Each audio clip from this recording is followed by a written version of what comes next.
Hey guys, welcome to the Jury Duty Podcast. We are your hosts. I am Lindsay, and there is we'll say, Johnny to my June. Is that a good one? Ooh, I like that. Let's walk that line. Let's walk that line, Ooh, baby. red flagging myself for that dad joke. I'm going to see myself right out. See yourself out. We're so happy that you're here.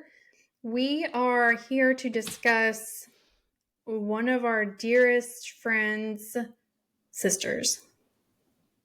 You guessed it. Lori Vallow. Lori Vallow. Oh, boy, Lori. So, bless her. Bless her heart.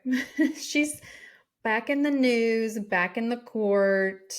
So, if you don't know about the whole Chad Daybell, Lori Vallow shenanigans, go watch a few Datelines, a Netflix special, a 2020, a Snapped, a pretty much Hulu any series. and everything.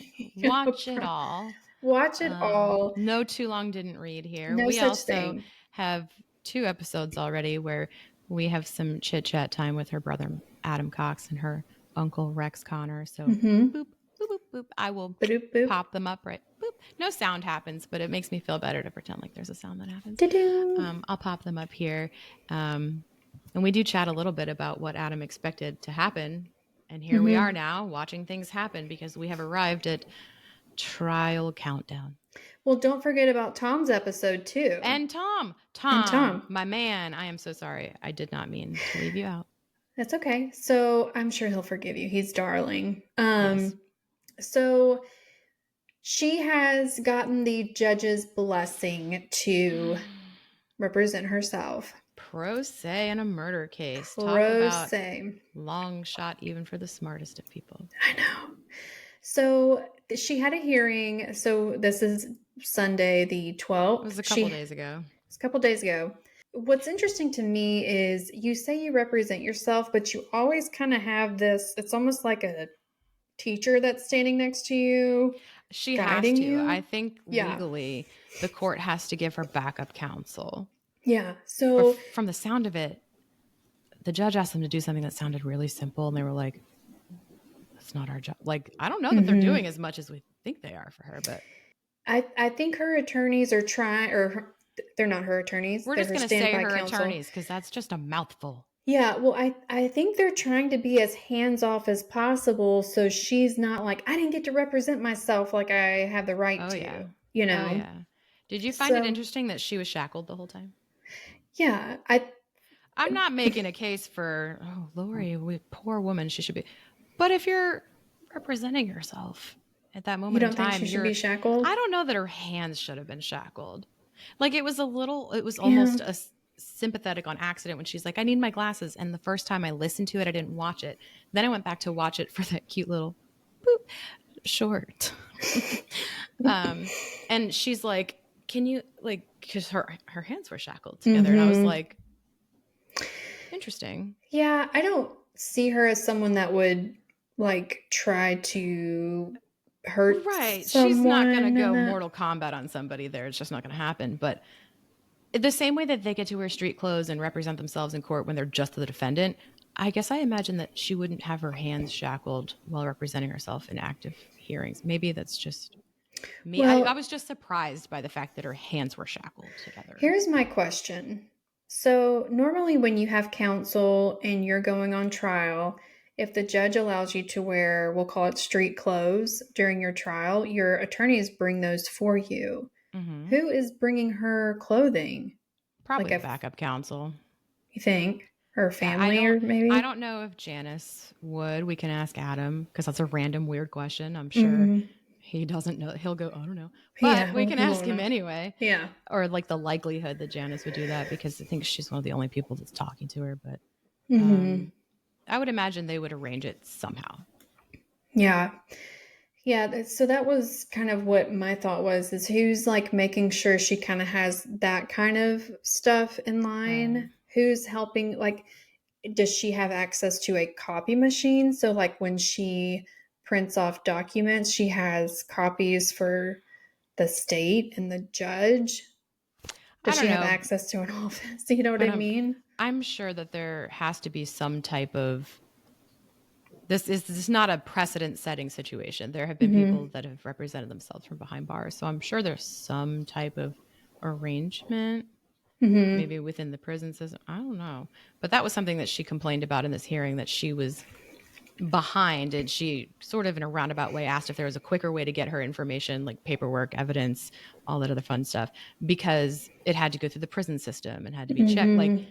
the judge seemed sympathetic to that, and I think he even extended the amount of time in between like answers and responses to, because he was Yeah. like, oh yeah, Well, okay, and he doesn't have any control over how quickly that process goes. I mean, he said right. that. He was All like, he can control is how long he's willing to wait. yeah, Yeah. yeah. So he had said, like, I'll make sure you have plenty of time to, 7 to 10 days or something. yeah, like to answer. Yeah.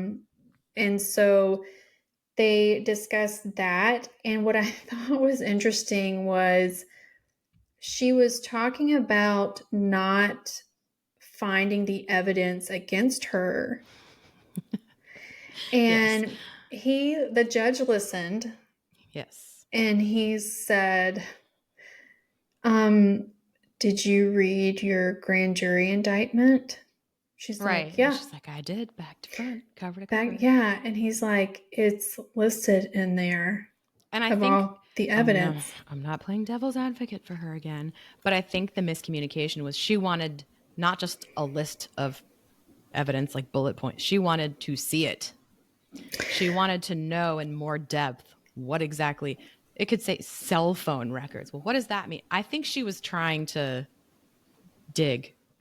But do you think she could have communicated like She could have I communicated it saw better. that list, but I like so for example on that indictment it says text messages. Right. What text messages are they talking about? Right. And You this is know. just what I think she was thinking and what I think the misunderstanding might have been. I may be wrong, but that's how I interpreted it, because they didn't go around and around. It to start with, she was surprisingly coherent and confident, and a lot of people are saying this, but these are the words that are accurate. She was with it. It did look like she had written down some notes so she could keep herself on track. I'm sure backup counsel gave her some type of help, like, okay, here's what you need to say, or here's when you enter this but otherwise she didn't even look down half the time she was talking. I think that stunned a lot of people, like, oh, she's actually talking, she's not talking about God and portals, and Not she's yet. actually like Elle Woods mode right now, just like, it's the lack of mens rea. But like, she was Yeah. with it, she was confident, she was articulate and polite, she seemed to have her ish together. This is only the first hearing that we've seen, but when she says, I've read all of this and I believe her, she got nothing but time. She's got nothing but time. And I don't think I know there was a lot of people I've read comments that are like she's snarky, she's this. I think she's trying to defend herself. I mean, exactly. And this is not this weird segue where we jettison ourselves off into like Team Lori land. But if Mm-mm. you're looking at this objectively, and that's harder for the two of us than maybe most other people, Yeah, that's because we're our so friend's much, yeah, sister we're so much closer to the situation that, or our friend's niece. yeah, like, just, she has a right to defend herself. Mm-hmm. She has a right to choose to be the person that defends her. She Mm-hmm. has a right to face her accusers, generally speaking, the government, the state, unfortunately, the victims that are living. Yeah. Those are rights we would all want embedded and bestowed upon us as they're supposed to be. And I know it's easy because we see these despicable people and go, but they don't deserve it. I totally feel you. And I totally, from an emotional standpoint, 100% with you. Like, lock her up. Let's go waterboard her. I don't know. But when you step back and you take your emotions out of it, she is entitled to these things the same way you and I would be. And I think it was just surprising that she did hold it together as well as she did. She's taking advantage of being her own lawyer. What her motivation is, we'll never know. Ego, wanting to control her own narrative, strategy. Jesus, I don't know. We'll never know. So, in the absence of that, For her first shot, she did okay. She did okay. If I had to guess, I think her original attorneys were like, "You have some mental health issues, Lori." And she's like, "No, I don't." Yeah. And they could not come Yeah. together on that. And she Yeah. just kind of said, "They're all going to tell me that, and Right. I'm not." Right. And so she just is taking it upon herself to defend herself, which that's fine. You have the right to do that, like you said. It's risky as hell in a criminal capital. I mean, These well, are this is not serious a murder for charges, her. This is not a murder charge, though. It's conspiracy to commit right? murder. So this is like the lesser of all of her charges. That and Brandon, like this is. I think she sees an opportunity to shoot her shot. Blech, words are hard again because, and this is why I think she hammered on evidence so much. She knows that this might be the shakiest case they have against her. Mm-hmm. If we are all up to speed on everything Lori Vallow, we're all pretty convinced, like confidently, you're Mm-hmm. guilty. Yeah. But on paper, You and might be able there's to get wiggle room for around. reasonable Yeah. doubt. But also, the police really fudged up that whole let's just let her have Charles's cell phone. And oh, can you just like bring that back? Like, oh God, you didn't do what you could on this crime scene and with the evidence. But again, with the evidence, her argument made sense to me. She basically said, yes, I read all of this. And just because you gave me a million pieces of paper doesn't mean I have everything I'm entitled to. It's like saying, well, we gave you 12 months instead of 1 year because one is a really small number. And it sounds so much smaller than 12 months, 365 days, or 1 year. 1 year sounds prettier. But she's like, you Yeah. gave me 365. The illusion of volume here doesn't mean that I'm seeing what I need to see. Can you maybe then point to me what in the crap you gave me you want me to look at that is going to answer my questions? And Yeah. I think I understood what she was trying to do there. And she was trying to catch the state withholding probative evidence so she could file a Brady motion later. I'm telling you, she's not as stupid as we think she is. We never thought she was stupid. We just thought she was delusional. We'll put it that way. Yeah. But No, I mean, and that's the thing, right? Is like if that's the route mm, she's taking and is like, I want to see specifics, like she needs to be a little specific when she says that, yeah, because I think the judge was like, you read that and you have it. Like, I'm not right. understanding like what the issue is here. And she's like, I understand. I think And if I don't, she's not an attorney, she doesn't know how to zero in on what she's looking for. And I think she plainly said, like, I don't know where in this evidence you gave me I'm going to find what I'm looking for. This is just you're answering me in super generalities here. I think they're miscommunicating. That's what it boils down to. Well, she's largely miscommunicating, but like, I think I see a direction she's going in here. And it gives us a little hint about what to expect from her in mm-hmm. trial. She did a lot better than most other pro se litigants have done. That's a general consensus. That's Did you think this would be where we are talking about Lori? No, no. Well, No. and here's my question to you, right? We are the Jury Duty podcast. We try to look at things objectively, Yes. both sides, all sides of the story. Mm-hmm. Here's the thing, though, if you're sitting on a jury and the accused is defending themselves, what's going through your head? My first thing isn't, well, they have the right to do that.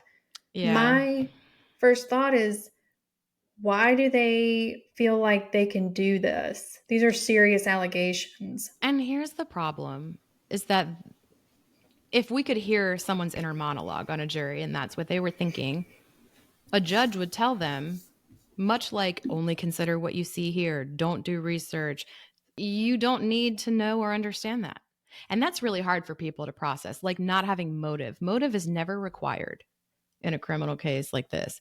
The state doesn't have to prove the reason you did something. They just have to prove that you did it. But everyone likes to know why because it helps pieces fit together a lot better. It helps us process and understand.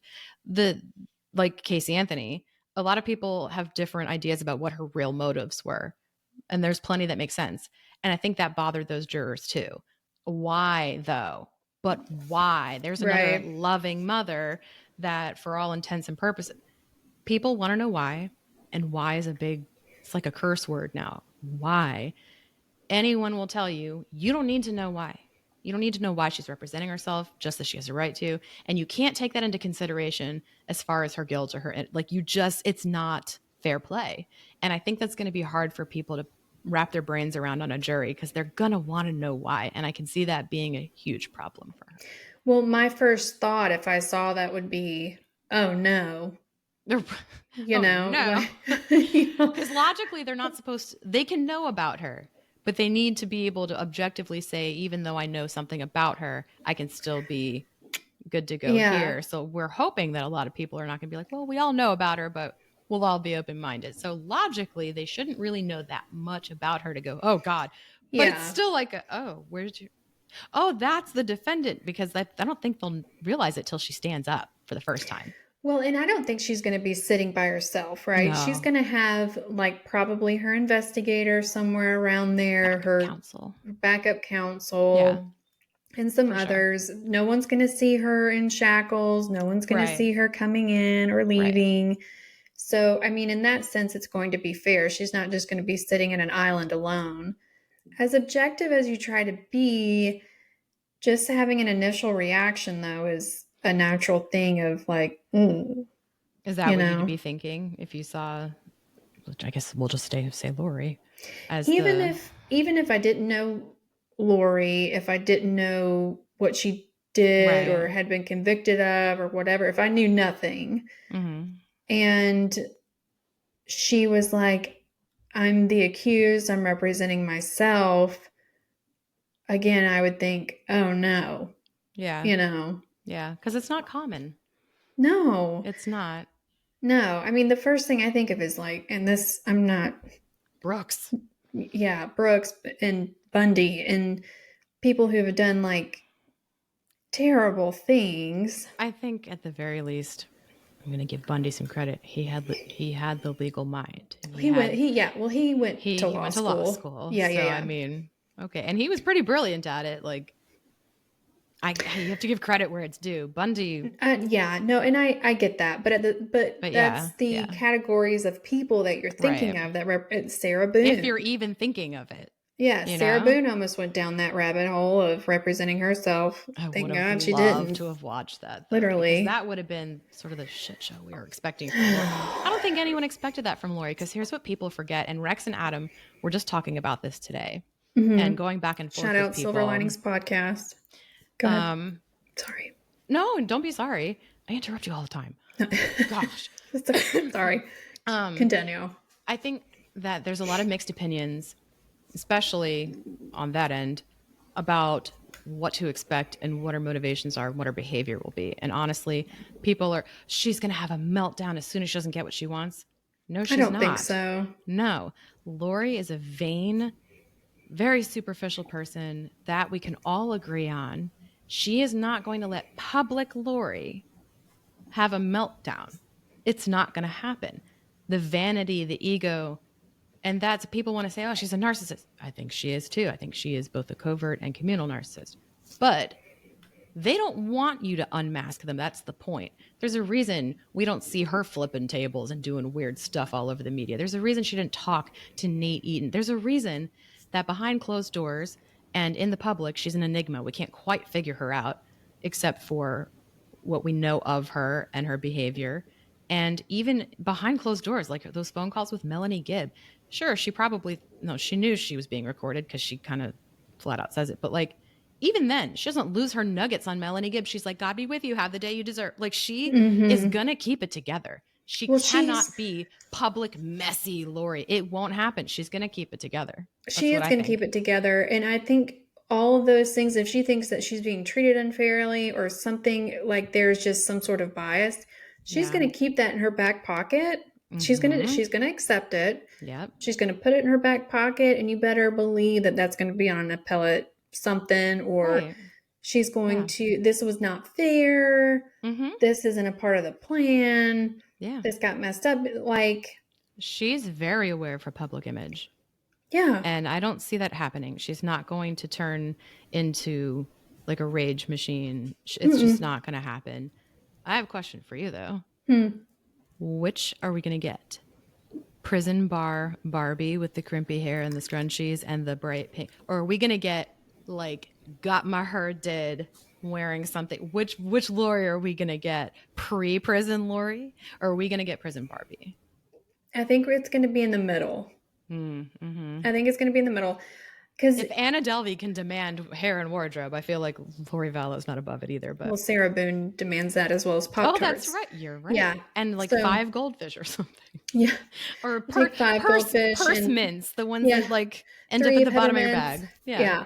you're right. So I think that I mean, obviously she can't have makeup because she's still incarcerated. She can use the Kool-Aid. Like there's ways, and She's going to have the colored pencil prison makeup, mm-hmm. but I think she's going to know, like, I can't have like my hair in a scrunchie right here and be like Right. a She's unicorn. not gonna Clarissa explains it all, I feel like, but No, she's gonna be cleaned up a little bit. I think yeah. she's gonna have proper attire, but I do Black, think gray, or navy. black. Yeah, I think so too. Yeah, I think black. I think in her trial in Idaho, she wore mostly black. I think you're right. Yeah. Yeah, but no, I think she's going to be somewhere in the middle as far as her look goes. But um, I don't think she's going to lose it. I Yeah. think that she, though, because this is going to be a couple of weeks, probably a month, Mm-hmm. maybe longer, depending on how long she goes. I think, though, that defending yourself and being your only attorney, you're going to get gassed. Oh yeah, and she asked the judge if he knew when the second trial would be, and he's like, "Well, I mean, I wish I did, but we Mm-hmm. have to see how long this goes for." Like, I literally just can't tell you. I don't know. Mm-hmm. I think she's going to. I think initially her asking that was probably like in hopes of, can we do it back to back, Right. get it She all doesn't done. realize that That's not going to that's not happen. going to happen, She and wants she's to go not back going to to want to. Idaho. Oh, Yeah, badly she wants, and I mean that's where she's going anyway. So I don't know what the yeah. big deal is, because even if she's convicted of everything in Arizona, they're sending her to serve in Idaho first. The end All of result her is the life same. sentences. Yeah, So you yeah. have to wonder and think, okay, this is a person that knows the quickest way she's going to get back to Idaho is either to plead guilty, but we all know she could not ever. So let's take that off the table. Okay, we know who Mm-hmm. we're dealing with. She's choosing the really long way to get back there, which is very interesting. I think she's in reputation cleanup aisle 1. Like, she's trying to preserve what's left of what she thinks is her reputation or her public image, because it matters to her, because that's how you do what? Preach the good word later. I think she's taking this really long way to get back to Idaho, though, and like I said, I sort of get it, but I don't quite get it. There's so I'm much just, quicker ways to accomplish the same thing that's going to happen anyway. yeah, I'm just wondering if she pled guilty, if that somehow would mess up her appellate stuff in It would. Idaho. I think it would. Yeah. And this, if she's trying to be like, not mentally ill to all these attorneys, and they're like, this Right. is the only way we get through this, you Well, know? and see, the thing is, the delusional stuff with the religious stuff, people that are devoutly religious, we don't call them delusional. But if it's a religion that we understand that makes sense, like extreme Catholics Mm-hmm. or Hasidic Jews, for example, my peoples, Mm-hmm. I'm like, oof, that's an extreme far right version of this that is not for me. Very That's not my devout. Yeah. very speaking other languages. And Right. I have walked in parts of Brooklyn where I feel unwelcome, and those are my people. Mm. My Yiddish is not great, but I'm like, excuse me, what? Like Escúchame? Yeah. Yeah. oh, okay, I heard that. But Yeah. we don't consider nuns extremists. And those Mm-mm. are undoubtedly some of the most They devout people in the are, world. But they're devout. we understand that religious structure, though, and Mm-hmm. we respect it for the most part. We don't call them delusional because they've literally devoted their lives to Christ. I'm not saying Lori's not delusional, but if she's really embedded in the belief system that she has and really does believe it, that doesn't make her delusional just because we think it's crazy. And that doesn't make her crazy, but it doesn't make her stable either. And that's the difference. Competence and sane, not synonyms. Mm-hmm. Her sanity is a whole other different story than her competency to understand what's going on around her, to understand the legal proceedings, to understand the charges, the decorum, what's expected, what the outcomes and the consequences are. Very different things, being sane and being competent. So, Right. Like someone's behavior and what they're accused of. right. You know where I'm going with that. Yes. And she is mentally. Yeah. I don't love talking about things like NPD or bipolar or those Mm-hmm. disorders as being mentally ill, because a lot of people have disorders like that. That doesn't make you mentally ill, but it doesn't make you mentally healthy either. But those things don't necessarily interrupt your cognitive ability to understand what's going on around you, right from wrong, understand what's going on in a courtroom. She's not mentally ill because she's a narcissist or because of her religious beliefs. She's mentally ill because of a very toxic combination of several things. Yeah. But Well, she and is competent and she is sane. She is just not living in the belief system that we all accept to be reasonable on planet Earth. Something's not right there. There's a few screws loose. But I think yeah. that's what people are having a hard time with is how is she not crazy? Because she's not crazy. She's not Well, well, but she is not here's crazy either. yeah, here's my beef with some of this. I know that people will hide under the banner of religion to justify their bad behavior. Absolutely. Mm-hmm. I'm here to say people are responsible for their own actions. They may hide behind religion, but I can guarantee you that that is not the stance of generally all LDS people. Right. There is a certain podcaster who I think believes that we're going to get in a podcast beef right now. You ready? Don't say names. I won't say names. And I think when I explain myself, you guys are going to know who it is, but I won't say this podcast or Maybe they'll know, maybe they won't. maybe they won't. I don't think that it's fair to pin a religion as to a reason why someone goes and murders. I don't think any church organization justifies having an affair, Right. killing children, Killing anybody. killing anybody Right. in the name of Jesus. No. And I think that it's really unfair to brush that stroke. You know Yeah. what I mean? Like, Love it. I just don't think that that's right. And I don't think that it's fair. And I think that you should be more respectful of people's religion and understand that people's behavior are their behavior and their choices that they're making, and they're It's bad choices. also it's dangerous because if you have a large group of people that follow you like a podcast, we're not large, but I'm fully aware of the consequences of the things that I say or my Mm-hmm. beliefs or anything that I say on the internet. There's always going to be someone that doesn't like it. And I'm okay with that. 100%. And that's And okay. and that is Yak okay. yak. If you want to if you want to tell me about it in a respectful way and say, I kind of disagree with you. I'm open. Uh-huh. By all means, I would rather have a productive, honest conversation with someone who disagrees with me or doesn't like me and understand it. Maybe it'll make me more self aware. But when you have a podcast or any other content creators or A influencers, show or when you have something. people that will follow you and take, I'm getting all tangled up here, and take the things that you say and believe, especially like, think of it like product placement. You're placing this in front of them and saying very strongly, A, B, and C are right or wrong or whatever, or all people who are in group A will do this or think like this. You are maybe unintentionally influencing those people the way they think, because if they trust you, they respect you, and they like you, Mm-hmm. you're obviously more likely to be aligned with someone who can influence you in that way. And that's Mm-hmm. dangerous because you're creating people that will then use rhetoric that makes no sense, but is hateful or Mm-hmm. stereotypical or just prejudicial. And I think that we, even if it's 5 people or 5 million people that ever watch us, have a responsibility to take ownership of the things that we say and be responsible with the things that we say. You may not Mm-hmm. like it and we may talk a lot, but we're going to always own our shit. Okay. Yeah, And we are not 100%. going to ever say all people in the LDS religion, all Jews, all Catholics, all Buddhists, all Muslims. We will never generalize people that way. It's just not going to happen because it's not what we think.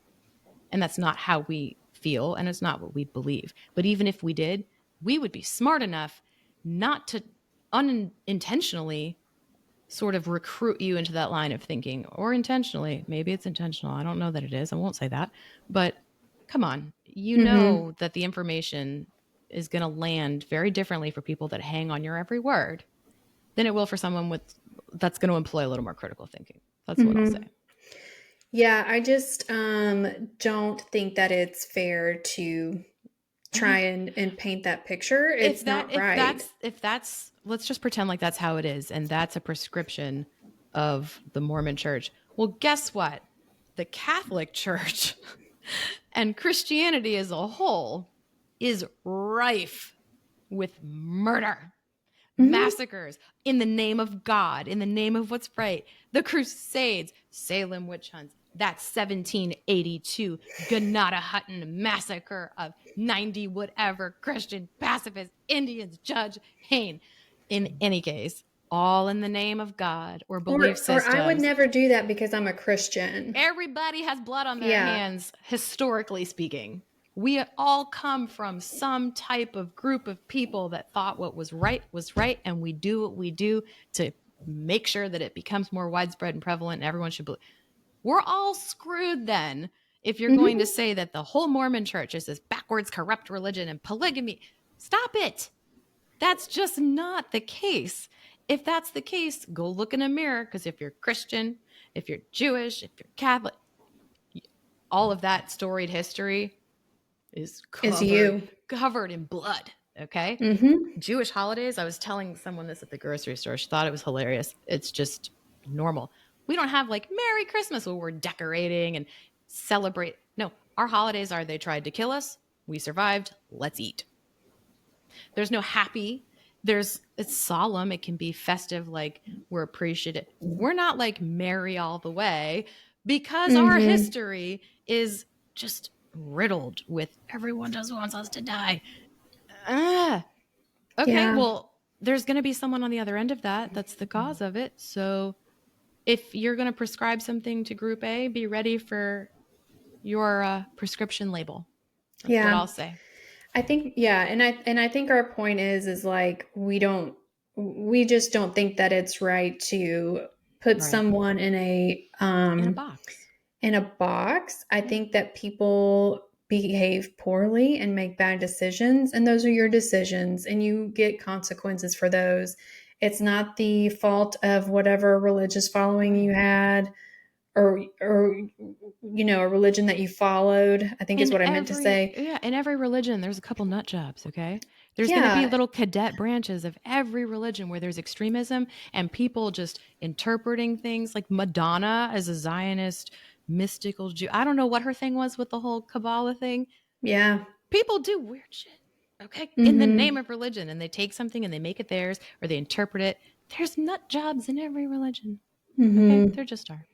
Yeah. There's, So, you know, yeah, and that was kind of, we kind of went off on a little bit of a tangent tangent. there. It's okay. But my point is again, allegedly, she made a lot of poor choices. Allegedly. Allegedly, shout out to Vinny. Made a bunch of poor choices. So let's hold her responsible for that and not the Right. LDS church, shall we? Right. Let's leave that there. I think yeah, be kind, people. I will come and I will, She like with it's the a red flag. lightsaber. Just That's right. that's not as menacing as I really wanted it to be, but it's okay. She has a hearing set for, I believe it's March. I think that was going to be their last hearing Yeah. before the trial. That's really it. I think we're at that point now where anything that's being entered or any and everything that's coming in, going out needs to be done now because Mm-hmm. we're almost 2 months away from trial. So Yeah, well, and the judge asked both sides, like, there's no reason to push this off, correct? Like, we're all good to go. And they both said, mm-hmm. yep, we're ready. So, Yeah. I think that they're going to start on time. Jury selection, what are your thoughts on that? I don't even have thoughts on it yet, to be honest. I think they'll find a jury. That's been going pretty smoothly. across the board, like knock on something. I think they'll be okay. I think they'll find a jury. I don't know how voir dire is going to go. Is Lori going to do that herself? I think so. I don't know, though. This is new for all of us. I feel like Bambi on the ice. I don't know what's going on or how things work anymore. So we're all going to go on this ride together, but I feel like it will be uneventful and we'll all blink and miss it because it won't be like televised. Yeah. I don't know. I don't know what kind of coverage we're going to get. I know that Corey Richins is going to be going on around the same time. They may overlap a little bit. I think there's a couple of overlapping trials there. Yeah. I have a calendar. I'll look at it. Okay. I digress. Yeah, so they may overlap a little bit depending on how long Lori does her defense and does her cross-examination, but they're expecting about a month for Lori's trial for Charles, and then after that goes, they will set the trial date for Brandon probably not long after. I'm going to say it now. I'm waiting on felony Melanie charges. Yeah. We might see Melanie at the trial. I'm expecting it. You're expecting it? I am expecting it. Yeah, it'll be interesting to see how that one plays out. And of course, we know you guys are all going to be curious about how Adam's fitting into this picture, and everyone wants to ask him as well. Like they do ask him all the time. Are you a witness? He doesn't know. He's just kind of like, la, la, pickleball. Bless his heart. He is blissfully living his life. He is not wrapped up in this. We are invested for him. He's like, I'll be so glad when all this is over. His way of coping with all of this is to just not even get into it. He gets his information the way that we do. He has no special insights, we promise you. He just doesn't. Well, we'll have him and Rex come back on and talk to us about what's happening. The last hearing, I hope nothing crazy comes up. I hope that she has all of her information and doesn't feel like she's being hindered in any way so they can proceed. No appellate issues, blah, blah, blah. Yeah. It'll be nice, squeaky clean, top to bottom, and we'll see what happens. We'll keep we'll keep with the quick updates. We're not going to gavel this or anything for that matter, unless it's trials we're actually sitting in for. But we'll keep you updated. Yeah, we'll keep you updated. And like we said, we'll have Adam and Rex come back on and talk about the trial and what's going on with them. Maybe even Tom. Tom, you want to come back? Yeah, Tom. I'm sorry I forgot you earlier. It was not on purpose. I've had a headache all night, so my brain's not really completely on. You are with it. You're so coherent. Thank you. I'm feeling very Lori-like. Yeah. Well, guys, I want to just say this. So just to be clear, Kimberly and I, we usually do these podcasts late at night. So if we act like we are tired, we are. We are. But we want to do these podcasts. We enjoy doing them. We enjoy having you here. We are so happy to have you. There's going to be so much to come. Yes. Also, we are looking into potentially attending one of the big trials this year. We were supposed to be at Donna's original trial. We had a whole collab. It was a whole thing. So when Donna is back on our radar. Yeah. Maybe we'll maybe we'll go to another one. Maybe we'll just be like, where's Waldo? Maybe we'll just pop up and you'll see us at a Airbnb and be like, hey, we're in Arizona or something. I don't know. Airbnb, Adam, blow up mattress. I'll sleep on the floor. Don't make me pay for an Airbnb. That's right. I don't know. I know you have a closet somewhere that I can lay down in. I feel it. Is that because that's what I did on my San Diego trip, or is that a coincidence that you just said that? It's a funny story, I promise. I slept in a closet on our summer trip to San Diego there's a reason. It was very comfy and cozy. It's not for now. It's funny, and I promise I wasn't in a closet. It was like a punishment. I chose to be in the closet. I don't know if I told you that or not, but I'm like, yeah, you did. Okay. Yeah. No closets for me, but I will sleep on a floor on an air mattress, Adam. Come on, Adam. Throw the offer out. And then we'd be our own Dateline special. No, he would be like, you can stay as long as there's dinner every night. Okay? No joke. So stay with us, you guys. If there's something that you guys want us to cover, by all means, send us email. A message, leave a comment, send a carrier pigeon, smoke signals, get in your portal. You have one in your closet. disappear into a pipe. Bloop, bloop, bloop. Bloop, Drop bloop, us, bloop, bloop. drop us a line. Mm-hmm. Yeah, we're here. Yeah. Anyways, we are glad that you guys are here. Stick with us. We've got more to come. Kimberly, do you want to show our friends out? I do. And this is an overarching theme for today. Please make good choices, friends, because we care about you and we don't want to see you on Dateline. So we will see you next time. Bye. Start over.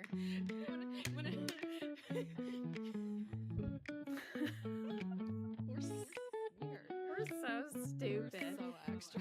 We have no business being on the internet.